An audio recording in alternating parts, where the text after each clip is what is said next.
Thank you, Mr. Chairman. The Biden administration, in coordination with U.S. allies around the world, has placed historic sanctions on Russia in response to the invasion of Ukraine. In particular, sanctions on the Russian central bank, cutting off its access to international reserves, I believe will have a powerful effect on Putin and the elites who have reaped the benefits of his repressive regime. Sanctions are one of our most important foreign policy tools, but it isn't always easy to understand just how effective they can be. So, Chairman Powell, can you explain in layman terms the effect of sanctions imposed on the Russian central bank? Sure. I should start, though, by saying that everyone should know that we don't implement sanctions. Those are really the province of the elected government and the Treasury Department. All we do is we're sort of there in the background to give technical backstop and that kind of thing. I just want to use your expertise for. Sure. So what the central bank does is different currencies in different countries are traded all day long and in some cases all night long around the globe.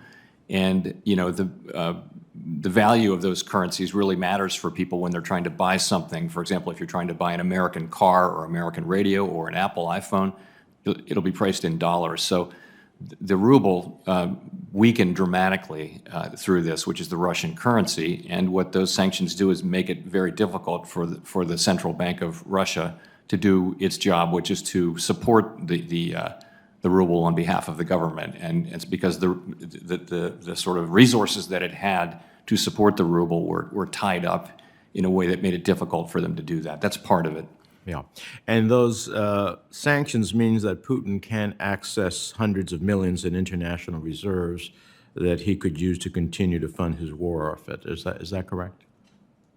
Well, yes. Yes. Yeah. Let me ask you this.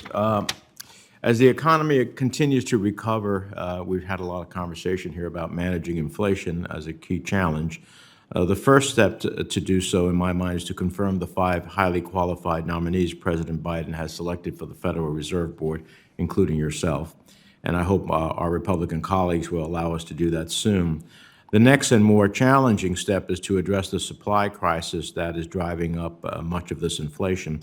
Can you give us a brief update on how persistent supply chain issues are disrupting the recovery and contributing to inflation?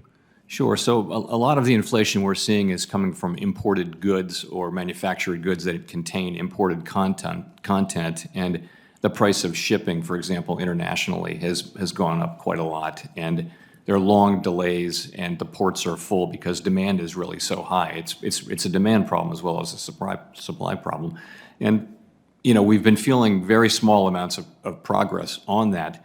I have to say, one of the a little bit unexpected byproducts of the Ukraine war is it's looking like supply chains. It's not going to help at all with supply chains because ships are not being offloaded and things like that. So there are unanticipated or unexpected effects of what we're doing, which isn't to say we shouldn't do them. So we can't. This is not something we have any expertise in fixing, but we've been waiting for that to happen, and it hasn't happened. We haven't seen much relief on the supply side. The other thing is the supply of labor.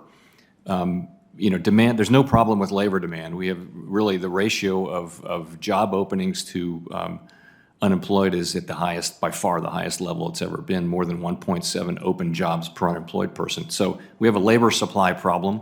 We think that getting past the pandemic will really help with that.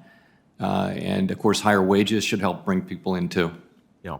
So would strengthening supply chains and resolving bottlenecks help to combat inflation in the long term?